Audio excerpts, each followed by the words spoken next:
মানুষ পবিত্র হওয়ার জন্য যেটা বিশেষ প্রয়োজন এটাই অনেকে জানে না। আল্লাহ পাক বলছেন যে শোনো, আমি হলাম আল্লাহ পবিত্র, শুধু সাধারণ পবিত্র না, মহাপবিত্র। এর অর্থ হইল আল্লাহ কোনো সময় অপবিত্র হয় না। আর জোরে কোন সুবহানাল্লাহ। আল্লাহ কোনো সময় অপবিত্র, এটা আল্লাহ অতীতে যেমন ছিলেন আজকে এমন, ভবিষ্যতেও একরকম। কুল হুয়াল্লাহু আহাদ আল্লাহুস সামাদ লাম ইয়ালিদ ওয়া লাম ইউলাদ ওয়া লাম ইয়াকুল লাহু কুফুয়ান আহাদ। আল্লাহু আকবার। সূরাটা একবার ছোট, কিন্তু কোন মুসলমান মুমিন, নারী এবং পুরুষ, যে কোনো মুসলমান যদি একবার সূরাটা এইভাবে সুন্দর করে পড়ে, এরকম যদি 3 বার পড়ে, তার আমলনামায় আল্লাহ তাআলা এক খতম কোরআন শরীফের সওয়াব দিয়ে দিবেন। সুবহানাল্লাহ। সূরার নাম সূরা ইখলাস, সূরাতুল ইখলাস, ছোট্ট একটা সূরা, কিন্তু এটার কথা আছে কত বড়। মানে আল্লাহর যে পরিচয়, মূল পরিচয়টা যেটা, এটা সূরাতে পাবেন, এই ছোট্ট সূরাতে। এই জন্য এই ভাই স্যার আমার সামনে ধরে কথা কইনি, এদিকে আসুন, এদিকে আসুন, আসুন আমার কাছে আসুন। আর যদি আপনার প্রয়োজন থাকে তাহলে আমার সামনে থেকে ডাইনে বামে যান, আমার চোখের সামনে দাঁড়ান। আল্লাহ তাআলা বলেন, ও আমার গোলাম তোমরা শোনো, আমি আল্লাহর পরিচয় সারা কোরআন শরীফ বিচারণ লাগবে না, আমি আল্লাহর পরিচয় সূরা ইখলাসের ভিতরে আছে। আর জোরে কোন সুবহানাল্লাহ। আল্লাহ বলছেন মহান পবিত্র সে সত্তা, আসরা ভ্রমণ করাইলেন, ইসরা করাইলেন, সফর করাইলেন, ঊর্ধ্বগমন করাইলেন, বিআবদিহি তার আপন বান্দাকে, তার রাসূলকে, তার হাবিবকে, তার নবীকে। ব্যাখ্যা অনেক বড়। লাইলাম, রাতের সামান্য একটু সময়ের ভিতরে, মিনাল মসজিদুল হারাম, মসজিদুল হারাম থেকে ইলাল মসজিদুল আকসা, মসজিদুল আকসা পর্যন্ত। সুবহানাল্লাহ কয় না? আমি কি বাংলা কোন ওয়াজ করতেছি না আল্লাহর কোরআনের অর্থ কইতেছি? এখানে কোন বেজাল নাই তো, নির্বেজাল ওয়াজ। আমার ওয়াজ শুনে সব নির্বেজাল। আর মনের আবেগে ওয়াজ অনেকে শুনেন, একটু পরে জিজ্ঞাসা করে কিছু করতে দিবে। এই মনের আবেগের ওয়াজ শুনে লাভ নেই, কোরআন এবং সুন্নাহ থেকে শোনেন। এই যে আশরাফুল ইসলাম আত্মারি সাহেব ওয়াজ করছেন, আমি জোহর নামাজ থেকে এশা পর্যন্ত সৈয়দপুর আসলাম। আপনাদের মাইকের আওয়াজ অনেক ভালো, আমি সৈয়দপুর থেকে শুনছি একেবারে স্পষ্ট। আমি ঘরে বসে, দরজা বন্ধ আছে, এরপরে বুঝছি আশা হুজুর কি থাকবে। খুব সুন্দর আলোচনা করছে, আমার পছন্দ হয়েছে আলোচনাটা। আমি বোঝাবার জন্য বলছি, কোরআন এবং হাদিসের কথা শুনবেন, খুব খেয়াল করে শুনবেন, আমলের নিয়তে শুনবেন। পরকাল, কবর আছে, হাসর আছে, মিজান আছে, ফৌজরাত আছে, আল্লাহর দরবারে দাঁড়াইতে হবে। ওইখানে দাঁড়াইয়া ব্রাহ্মণ মোরা হাজী মরহুম আবু মোতালেব সাহেবের বাড়িতে কতক্ষণ ছিলেন, কি করছিলেন, কি সময়টা কিভাবে কাটাইছেন, প্রত্যেকটা সেকেন্ডের হিসাব আল্লাহর কাছে দেওয়া লাগবে। মা বোনরা যারা আছেন পর্দার ভিতরে খুব মনোযোগ দিয়ে কথাগুলো শুনুন। আয়াতের অর্থের দিকে তাকাইলে বোঝা যায় যে আল্লাহর হাবিবকে এমন মেরাজ আল্লাহ করাইছেন যেটা পৃথিবীর অন্য কোন নবীকে, আদম থেকে আমাদের নবীর আগ পর্যন্ত, ঈসা আলাইহিস সালাম পর্যন্ত আল্লাহ তাআলা এইরকম কোন ইসরা, ভ্রমণ, সফর আল্লাহ কোন নবীকে করান নাই। বুঝতে থাকে আরো সুবহানাল্লাহ জোরে কর, আরো জোরে। তাহলে স্পষ্ট কথা, এখানে আল্লাহ পাক আপনার আমার নবীকে যে সম্মান দিচ্ছেন, যে মর্যাদা দিচ্ছেন, যে ইজ্জত দিচ্ছেন, এটা পৃথিবীর কোন নবীকে আল্লাহ পাক দান করেন। খুব খেয়াল করবেন। আরেকটা বিষয় হইল, সমস্ত নবীরা মাসুম। সমস্ত নবীরা কি? কোন নবীদের কোনো গুনাহ, ভুল কিছু নেই। সমস্ত নবীরা মাসুম, এবং সমস্ত নবীরা কবরের ভিতরে জিন্দা। সমস্ত নবীরা ইউসাল্লুন, কবরের ভিতরে নামাজ পড়ে। আর জোরে কর, আপনি কবরের ভিতরে নামাজ পড়েন না গিয়ে তো কইলেন যে নবী আমার মতো, যদি কোনটা মুখ দিয়ে একবারে ফট করে পড়ে, নবী আপনার মতন না। 70টা কই দিনে মিশা কথা, নবী আমার মতন। সুবহানাল্লাযী আসরা বিআবদিহি লাইলাম মিনা মসজিদিল হারামি ইলাল মসজিদিল আকসা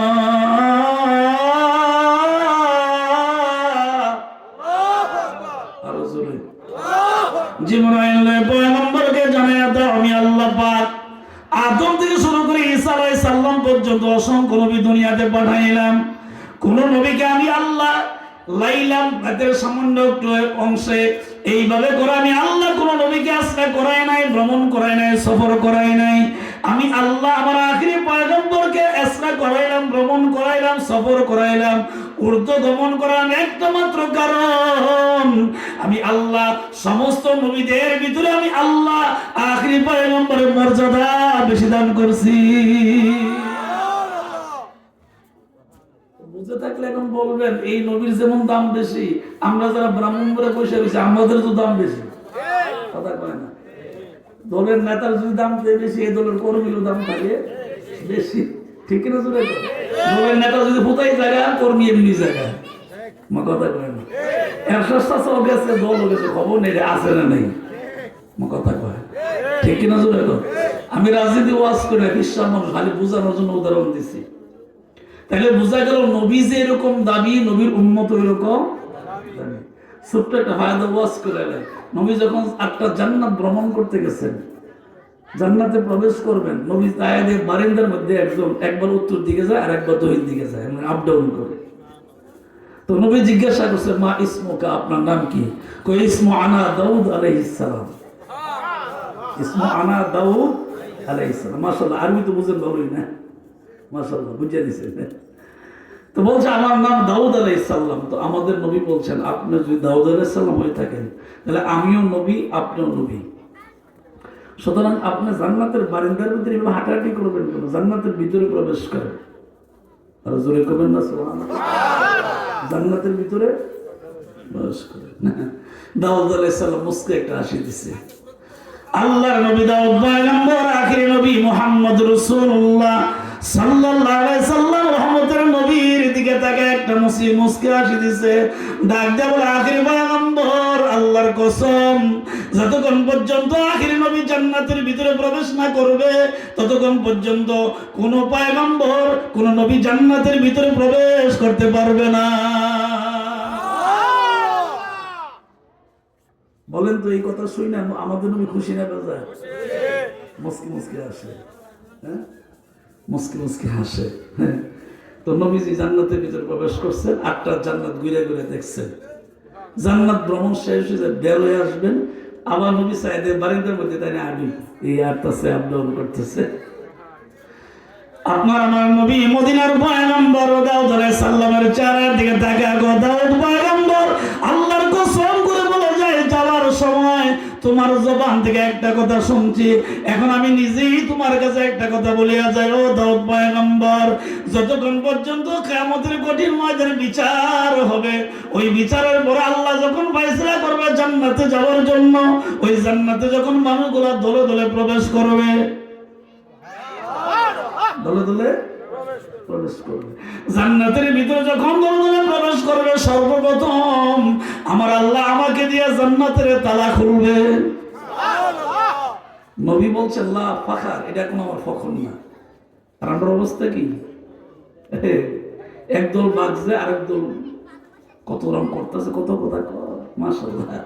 হ্যাঁ আল্লাহ আল্লাহ আল্লাহ। সাবধান সাবধান, দুনিয়া মুসাফির খানা, কবর আখের ঠিকানা। দুনিয়া মুসাফির খানা, কবর আখের ঠিকানা। কুই আগে রওনা হাই কুই পাছে রওনা, কুই আগে রওনা হাই কুই পাছে রওনা। আমার জীবনে কত মস্তান আমি দেখছি, কত বড় লোক দেখছি, কত ক্ষমতার লাঠির যুগ দেখছি। আল্লাহ একবারে পানির সাথে মিশে গেছে, ঠিক কিনা? জোরে ফেরাউনের মতো লোকরে আল্লাহ পানিতে চুবাইয়া মারছে, ঠিক না? ফেরাউন তো বলছিল আনা রাব্বুকুমুল আ'লা, আমি সবচেয়ে বড় খোদা। আল্লাহ করো তোর খোদা গিয়ে চড়াইতেছি। হ্যাঁ বেজ্জতি কইরা পানিতে চুবাই চুবাই আল্লাহ মারছে। ফেরাউন ডাক দেখো, ও আমার আল্লাহ, আমি কালিমা পড়লাম লা ইলাহা ইল্লাল্লাহ মুসা কালিমুল্লাহ। আল্লাহ ডাক দেখো জিবরাইল রে, এই ফেরাউনের কালিমা আমি আল্লাহ কবুল করব না। 7 বছর নামাজের খবর নাই, মর্তলিসির এমন সব ইমাম সাহেবের ডাইকানে তওবা করানোর জন্য। এই তওবা কবুল হওয়ার জন্য আল্লাহর তো ঠেকা লাগে নাই। সারাটা বছর ইমাম সাহেব বুঝাইছে নামাজ পড়ে মসজিদের কাছে তুমি, হ্যাঁ, গড় গড় এই নাই করছে আজরের লোক কবজ গেল, এমন সময় ইমাম সাহেব তওবা করে। আর তওবা সময় নেই। এত বছর কি করছিলাম আমি, কি করলাম এত বছর? আল্লাহ রাসূল দৈনিক 70 থেকে 100 বার তওবা করতো। কথাটি একটু বেশি করা হইতেছে কেন? সমস্যা নেই তো, আমি তো বাড়ির কাছে, আমি তো দূরত্বে আছি না, আমরা বাড়ির হুজুর। 70 থেকে 100 বার তওবা করতো। জিবরাইল পয়গম্বর কেন তওবা করে জানো না? জিবরাইল, ও জিবরাইল তুমি শুনে রাখো, পয়গম্বর নিজের গুনার জন্য তওবা করে না, উম্মতের গুনার জন্য আমার পয়গম্বর আমি আল্লাহর কাছে তওবা করে। আমার পয়গম্বরের তওবা থাকলে আমার উম্মতের গুনাহ আমি maaf করে দেই। সুতরাং দুনিয়ার ক্ষমতা শক্তি দেখে লাভ নাই। সাদ্দাতের মতো লোকরে একটা ভাও উপরে রেখে একটা ভাও নিচে রেখে মেরে লিছে। আবু জাহলের মতো লোকরে ছোট্ট দিনে বাচ্চা দুনিয়া থেকে বিদায় করে দিচ্ছে, নিয়ত করে এসে মার কাছে দোয়া আছে যে মা দোয়া করো। নবীর সবচেয়ে বড় শত্রু আবু জাহল আজকে তার শেষ করে দিল। সুবহানাল্লাহ কইবেন। তাও বাচ্চাগুলি বেশি বড় না, একটা বাচ্চার বয়স 8 বছর, এই যে 8-10 বছর এরকম বয়স, আপন 2 ভাই। এটা ঘটনা অনেক বড়, বেশি দিকে যাবো না। আমি যে কথাটা বুঝাই দিয়েছি তার হলে এই দুনিয়ার ক্ষমতা দেখায় লাভ নাই, সবাই আমরা একবার কবরে চলে যাবো, ঠিক কিনা? সুতরাং আমার আল্লাহর দরকার, রসুলের দরকার, দুনিয়ার ক্ষমতার কোনো দরকার নেই। এটা ক্ষমতা আইয়ে যা কত কিছু জীবনে কত দেখলাম, কত নেতা দেখলাম, কত রাজনীতি দেখলাম, পাও। আর আমরা আল্লাহ রসুল বাদ দিয়ে হারা বিষয় করতেছি। নামাজ কই, রোজা কই, আল্লাহ কই, রসুল কই, কোনো খবর নাই। আবার বিপদের ইমাম সাহেবের কাছে কথা বলে, ঠিক কিনা? চরিত্রের পরিবর্তন দরকার আসেনি। এই জন্য এক জমানা সহবতে বা আউলিয়া, যদি আপনার জীবনের পরিবর্তন করতে চান আল্লাহ ওয়ালাদের সহবতে যান। যদি জীবনের পরিবর্তন করতে চান আল্লাহ ওয়ালাদের সহবতে যান, জীবন পরিবর্তন অটোমেটিক পরিবর্তন হয়ে যাবে, অটোমেটিক পরিবর্তন হয়ে যাবে। জিবরাইল আমার পয়গম্বর আমি আল্লাহ সবর করাবো, জিবরাইল দেরি করবো না, মক্কার পাশে যাও, আমার পয়গম্বরকে ঘুম থেকে উঠাও, ঘুম থেকে উঠাইয়া আমার পয়গম্বরকে কাবা শরীফ থেকে মসজিদ আকসা পর্যন্ত, ফিলিস্তিন পর্যন্ত নিয়ে আসো। এখন ফিলিস্তিন না, নবীর যখন নিচে তখন মক্কা মানে সৌদি আরব নাম আসিল না, ফিলিস্তিন আসিল না, দুটোটার নাম ছিল মসজিদুল হারাম ইলাল মসজিদুল আকসা। দেশের নাম হচ্ছে পরে, এটা আগে ছিল আরব, পুরাটাই আরব ছিল, আল ইমারাতুল আরবিয়াতুল মুত্তাহিদা, পুরাটাই ছিল আরব, একটা দেশ ছিল। পরে এটি মানুষের কারণে ভাগ হয়েছে, বিভিন্ন দেশ নামকরণ হয়েছে। জিবরাইল দৌড়ে গেলেন নবীর কাছে, দেখে নবী ঘুমাই রয়েছে।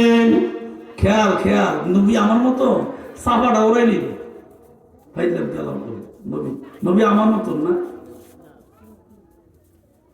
জিবরাইল পয়গম্বর কাছে যায় দেখে নবী ঘুমাই রয়েছে, একবার মাথার পাশে যায় আর একবার পাওয়ার দিক দিয়ে যায়।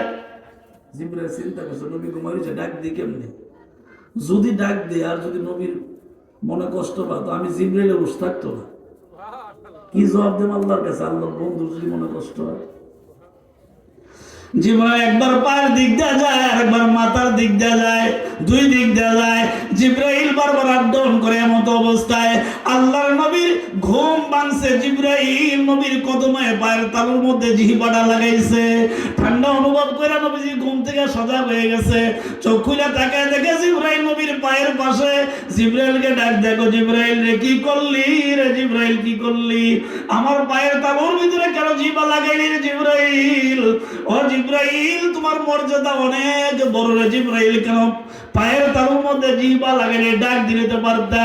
জিবরাইল ডাক দেখো পয়গম্বর আল্লাহর কসম, আমার মর্যাদা যত বড় হোক না কেন রাহমাতুল লিল আলামিনের কদমের কাছে কিছুই না।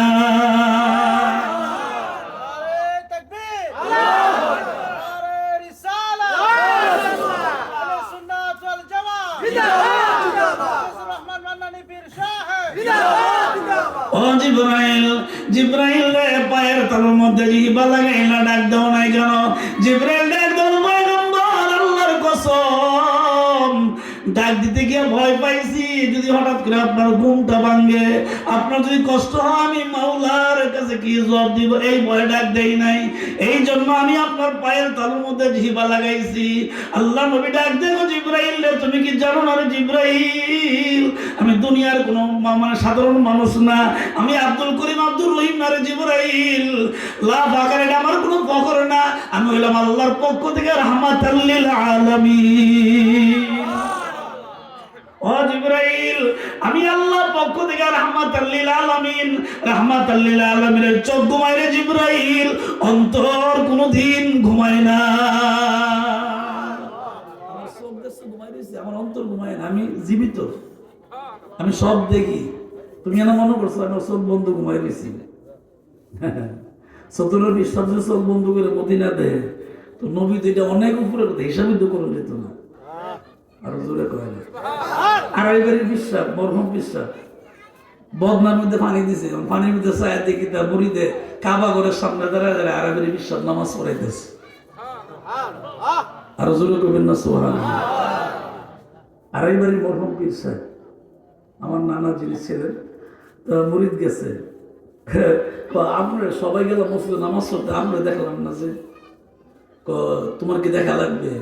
আমি দেখছি না যেটা খারাপ লাগছে না, আমরা বিশ্বাস সবাই গেলো মসজিদে, আমরা গেলেন না। তো বিশ্বাস আগে তো বইটে দিয়ে ওয়াজ করতো না, আর এই উঁচু করতো না, উঁচু করতো এই বদরন্দ দিয়ে আগে।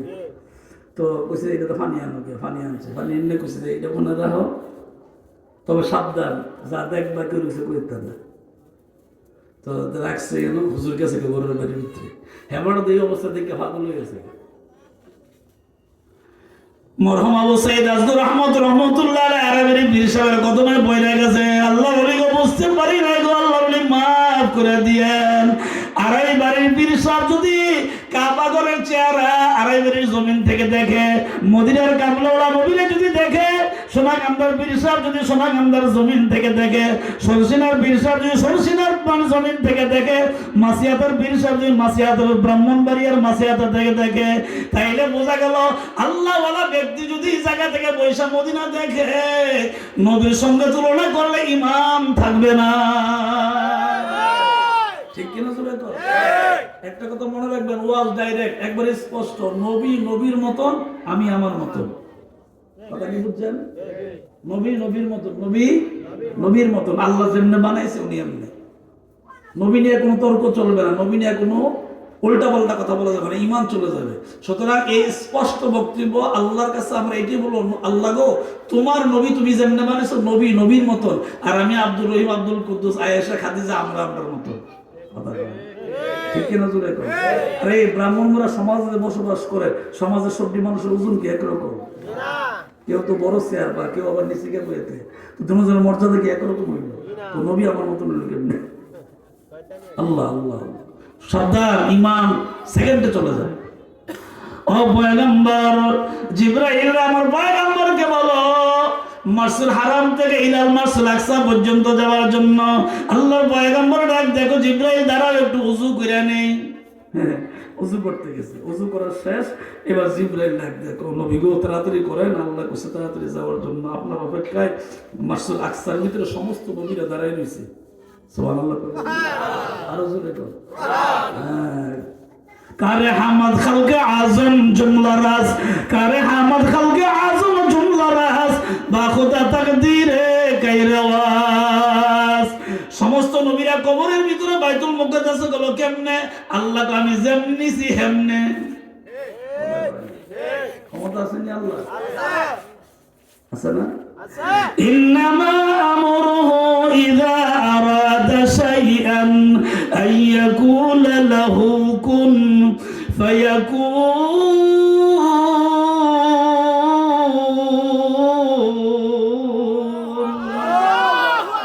আল্লাহু আকবার।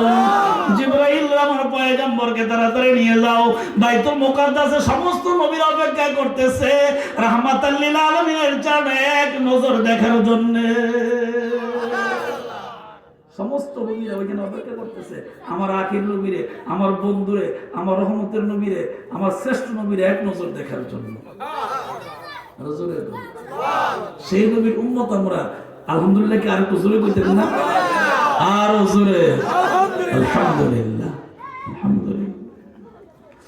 জিবরাইল পয়গম্বরকে নিয়ে চললেন, এবার বাইতুল মুকাদ্দাসে যাবেন। কোথায় যাবেন? বাইতুল মুকাদ্দাস। এটা আমার কথা না, কোরআনের আয়াতের শেষ অংশ। দুইটা মসজিদের নাম আছে, একটা হলো মসজিদুল হারাম আর একটা মসজিদুল আকসা। আল মসজিদু বাইতুল্লাহ, পৃথিবীর সমস্ত মসজিদ গুলাই আল্লাহর ঘর। যেরকম কার ঘর? আল্লাহর ঘর। তো আল্লাহর ঘরের ভিতরে আবার কিছু পার্থক্য আছে। এই যে মসজিদুল হারামে যদি আপনি গিয়ে নামাজ পড়েন, 1 রাকাতে 1 লক্ষ রাকাতের সওয়াব হবে। এটা ব্রাহ্মণ মোরা জগন্নাথ বলবো, চণ্ডীদের বলবো, হইতো না। আবার মসজিদ নববীর ভিতরে যান, বাইতুল মুকাদ্দাসে যান, এই দুইটা মসজিদে নামাজ পড়লে 1 রাকাতে 50,000 রাকাতের সওয়াব হবে। সবই আল্লাহর ঘর, কিন্তু এর ভিতরে আল্লাহ পাক মর্যাদার পার্থক্য করে দিচ্ছেন। ঠিক তেমনি ভাবে সব নবী আল্লাহর নবী, কিন্তু মর্যাদার পার্থক্য আছে না নাই? জিবরাইল পয়গম্বরকে বলো তাড়াতাড়ি রেডি হওয়ার জন্য। পয়গম্বর রেডি, ওযু শেষ করে উঠে যাবেন, বুরাকে উঠবেন। পয়গম্বর আল্লাহর ঘর বাইতুল মুকাদ্দাসে যাবেন। নবীজি এবার জিবরাইলের চেহারার দিকে তাকায় ডাক দেখো, জিবরাইল রে, আমার আল্লাহরে জিজ্ঞাসা করো আমার যে নিয়ে চললো মেরাজ করার জন্য। আমার আল্লাহরে জিজ্ঞাসা করো আমার সঙ্গে দেখা করার জন্য দাওয়াত দিছে, আরশে আজিম পর্যন্ত যাবে। ফাকানা কাবা কাউসাইন فأدنى فوها إلى عبده ما أوها। আমাকে আল্লাহ রাজ দরবারে ওই জায়গা পর্যন্ত আমাকে নিয়ে যাবে দাওয়াত দিয়া। আমার আল্লাহরে জিজ্ঞাসা করে দেখো, আমার দাওয়াত দিয়ে ওই পর্যন্ত নিয়ে আল্লাহ দেখা করবে। আমার আল্লাহরে জিজ্ঞাসা করো আমার উম্মতের সঙ্গে আমার আল্লাহ কখন দেখা করবে। এই জন্য এই আয়াতের ব্যাখ্যায় আসছে বেনমাজি আর নামাজের মধ্যে পার্থক্য এইটাই। বেনমাজি ডাইরেক্ট আল্লাহরে কুদরতি বা সেজদা দেয়, আরে নামাজি ডাইরেক্ট আল্লাহর কুদরতি বা সেজদা দেয়। আর বেনমাজি দুনিয়াতে বসবাস করে জাহান্নামের লাকি হয়। কথা কয় না, ওয়াল তো উপরে ঘুরে আছে এরকম। নামাজ পড়ার দরকার আছে নি? মুসলমান দাবি করলে নামাজ পড়তে হবে। মান তারাকা সালাতান মুতাআম্মিদান ফাকাদ কাফারা। যে মুসলমান দাবি করার পরে ইচ্ছা করে নামাজ ছেড়ে দেয়, সে কাফের হয়ে যায়। একটা আছে যে পড়ছি না, পড়ার এটা এক জিনিস, কিন্তু সে যদি নামাজকে অস্বীকার করে সে কি হয়ে যায়? কাফের হয়ে যায়। নামাজকে অস্বীকার করার মতন করে সুযোগ ইসলামে নাই। নামাজ পড়াই লাগবে। নবীর উম্মত দাবি করলে, আল্লাহর গোলাম দাবি করলে পড়াই লাগবে। ও জিবরাইল, পয়গম্বর ডাক দিয়ে জিবরাইল আল্লাহকে জিজ্ঞাসা করো আমার উম্মতের গুনাহ, আমার উম্মতের সঙ্গে আল্লাহ কখন দেখা করবে। আল্লাহ ডাক দেখো, জিবরাইল আমার পয়গম্বরকে তুমি জানায়া দাও, ওনার উম্মতগুলো যখন 5 ওয়াক্ত নামাজের আগে ওযু করবে, পবিত্র হয়ে যখন নামাজে দাঁড়ায় যাবে, ইন্নী ওয়াজ্জাহতু ওয়াজহিয়া লিল্লাযী ফাতারাস সামাওয়াতি ওয়াল আরদ হানিফা ওয়া মা আনা মিনাল মুশরিকিন। নামাজের মুসল্লায় দাঁড়ায় যখন নামাজের নিয়ত বাঁধবে, আস্তে করে সূরাগুলি আদায় করবে, রুকুর ভিতরে যাবে, রুকু আদায় করে সিজদার ভিতরে যাবে। আমার বন্ধুর উম্মতগুলো, আমার বান্দা বান্দীগুলো সিজদায় যাইতে দেরি হবে, আমি মাওলা তার সঙ্গে দেখা করতে দেরি হবে না। নবীর মেরাজে নিয়ে আল্লাহ দেখা করে, আর আমরা সাথে আল্লাহ নামাজ দেখা করে। এই জন্য নামাজ কি সারণ লাগবো না পড়ন লাগবো? পড়লে আল্লাহরে যেমন যাবো, ঠিক কিনা? চলে পড়লে আল্লাহরে দেখা যাবে। জিবরাইলকে নিয়ে বাইতুল মুকাদ্দাসের মধ্যে চলে গেলেন, যেখানে 1 রাকাত নামাজ পড়লে 50,000 রাকাতের সওয়াব হয়। জিবরাইলকে নিয়ে যেই মাত্র চলিয়া যায়, আল্লাহর পয়গম্বর বাইতুল মুকাদ্দাসের ভিতরে গিয়ে হাজির হইলেন। জিবরাইল ডাক দেখো, নবীকে এখানে দাঁড়াইয়েন না। ইমাম কোনোদিন পেছনে দাঁড়ায় না, ইমাম দাঁড়ায় মেহরাবে মিম্বরে। আমাদের ইমাম সাহেব কি পেছনে দাঁড়ায়? আরে কথা কোন না, মসজিদের মিম্বরের পাশে মেহরাবের ভিতরে দাঁড়ায়, ঠিক কিনা? চলে উনি এখানে ইমামতি করে, আমরা বাকি সবাই মুসল্লি নামাজ। জিবরাইল ডাক দেখো নবী গো এখানে দাঁড়াইবেন না, এখানে অন্যান্য নবীরা দাঁড়ায় আছে, ফেরেশতারা দাঁড়ায় আছে, সমস্ত ফেরেশতা এবং পয়গম্বররা আপনার পিছনে 2 রাকাত নামাজ পড়বে, আপনি ইমামুল মুরসালিন, 2 রাকাত নামাজের ইমামতি আপনি করবেন। সুতরাং মধ্যে দ্বারা ইমামতি করা যায় না, মেহরাবের ভিতরে যাওয়া লাগে। আরে কি সুন্দর ভাষা ছিল ওনাদের ভাষা। নবীজি মুস্তি একটা আসে দেখো জিবরাইল আমি ওইখানে গিয়ে কি করবো, আমার 2 রাকাত নামাজের ইমামতি করবেন। সুবহানাল্লাহ, আরো জোরে কর। ফাঁকেদা কথা মনে রাখতে হবে, তখন কিন্তু নবীজির জীবন মদিনা জীবন না, মক্কি জীবন। কোন জীবন? খুব কঠিন একটা জীবন, মক্কি জীবন। মেরাজ থেকে আসার 1 বছর পরে মদিনায় গেছে, 53 বছর বয়সে। কত বছর পরে? 1 বছর পরে, 52 বছর বয়সে মেরাজ, 53 বছর বয়সে হিজরত। মদিনা হয়েছে 10 বছর, 10 আর 53 কত হয়েছে? 63 বছর। এই ছিল নবীজির হায়াত। মক্কা ছিল 53 বছর, নবুয়তের 13 বছর ছিল মক্কায়। 40 থেকে 53 পর্যন্ত কত বছর? 13 বছর। 13 বছর মক্কায় ছিল। জিবরাইল খেয়াল রাখবেন, আল্লাহর পয়গম্বর তখন কিন্তু মদিনায় যায় নাই, মসজিদের ইমামতি করে না, উনি ইমামুল মুরসালিন। উনি ইমামুল মুরসালিন। জিবরাইল পয়গম্বর যান ও রহমতের নবী মিম্বরের কাছে যান, মেহরাবকে ডান পাশে রাইখা, আপনি মিম্বরকে ডান পাশে রাইখা মেহরাবের ভিতরে দাঁড়ায় যান। আল্লাহ নবী 2 রাকাত নামাজের ইমামতি করলেন, পেছন দিক দিয়ে সমস্ত নবীরা মানে ফেরেশতারা নামাজ আদায় করলো। নামাজ আদায় শেষ হয়ে গেল, এবার জিবরাইল ডাক দেখো পয়গম্বর এখন আর দেরি করা যাবে না, এখন চলেন আল্লাহর বাড়িতে যাই। চলেন ঊর্ধ্বগমন করে। জিবরাইল ডাক দেবো নবী গো ঊর্ধ্বগমন করলাম। নবী গো কই যেতাম? আল্লাহ পাক বলছেন আপনাকে আরশে আজিম পর্যন্ত সফর করাবে। আরো জোরে কর। আমি আবারও বুঝাই বলি, আমাদের নবীর আগে কোন নবীকে আল্লাহ এরকম মেরাজ করান নাই। এটা মর্যাদার কারণে, সবার চেয়ে মর্যাদা আমাদের নবীর বেশি। ওয়াজ মনে বললে গেছেন না, মনে আছেননি দাউদ আলাইহিস সালাম আওয়াজ শুনে নবীজি কি কইছে? আল্লাহ নবী ডাক দেখো দাউদ পয়গম্বর যাই জান্নাত সফর শেষ, আমার দেখাশোনা শেষ, এবার দুনিয়াতে চলে যাব, আমার উম্মতের কাছে চলে মক্কায় চলে যাব। ও দাউদ পয়গম্বর একটা সুসংবাদ দেয়া যায়, হাসরের ময়দানে যখন বিচার হবে, বিচারের পরে আল্লাহ জান্নাতে যখন মানুষগুলো প্রবেশ করবে, সর্বপ্রথম আমি জান্নাতের চাবি তালা খুলবো চাবি দিয়া। আমার মাধ্যমে সমস্ত নবীরা জান্নাতে যাবে। তারপরে উম্মতের সিরিয়াল শুরু হবে, আমার উম্মত গুলা, মদিনার পাগল গুলা আগে গেলে এরপরে বাকি নবীর উম্মতরা জান্নাতে যাবে। ওরে বাবা রে বাবা, নবীর যেমন পাওয়ার উম্মতেরও এইরকম, ঠিক কিনা? এরকম না, নবীর যেরকম পাওয়ার উম্মতের এরকম পাওয়ার। জিবরাইল ও পয়গম্বর ঊর্ধ্বগমনে চলেন। আমার আল্লাহর নবী আবার ডাক দেখো জিবরাইল আগে বলো আমি দেখা করতে আমার মাওলার দরবারে যাব, এর আগে আগে তুমি বলো আমার মাওলা, আমার বন্ধু, আমার আল্লাহ আমার উম্মতরে মাফ করছেনি।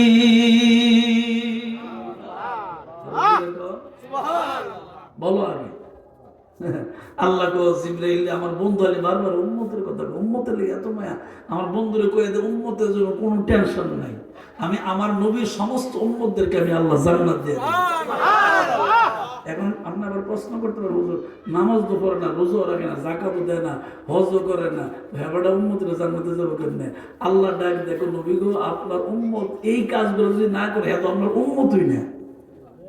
শর্ত হলে উম্মত হওয়া লাগবে। শর্ত হলো কি? উম্মত হওয়া লাগবে। উম্মত হইলে না জান্নাতে যাইতো। জিবরাইল আমার পয়গম্বরকে ডাক দিয়ে বলে কোনো টেনশন, কোনো চিন্তা ভাবনা না করার জন্য আমি আল্লাহ ওই নবীর উম্মতকে অবশ্যই জান্নাতে নিব যদি সে নবীর উম্মত হইতে পারে। শুধু সে নবীর উম্মত না, শুধু মুখে মুখে দাবি, শুধু মুখে মুখে দাবি না। মুখের দাবি আল্লাহ পছন্দ করে না, আল্লাহ অন্তরের দাবি পছন্দ করে। এখানে থাকা লাগবে আল্লাহর ভয়, রাসূলের ভালোবাসা। এই জায়গায় থাকা লাগবে। আল্লাহ আল্লাহ আল্লাহ, কত বড় কথা। জিবরাইল যাও যাও জিবরাইল আমার পয়গম্বর কিনে ঊর্ধ্বগমন করো। যাইতে যাইতে যাইতে যাইতে আল্লাহর নবী আস্তে আস্তে উপর দিকে যায়। আমার আল্লাহ সাথে সাথে বন্ধুকে বন্ধুর বাড়িতে আনবে। এই জন্য দুনিয়ার যত আসমানের যত গতি আছে সব গতিগুলো আমার আল্লাহ স্টপ করে বন্ধ করে দিছে, আগুনের পাওয়ারও কমাই দিছে। রোদ উঠলে না বোঝা যায় জগন্নাথ তাপ কদ্দুরা, ঠিক কিনা জোরে? এই তাপ তো যত উপরে যেমন তত আরো বেশি।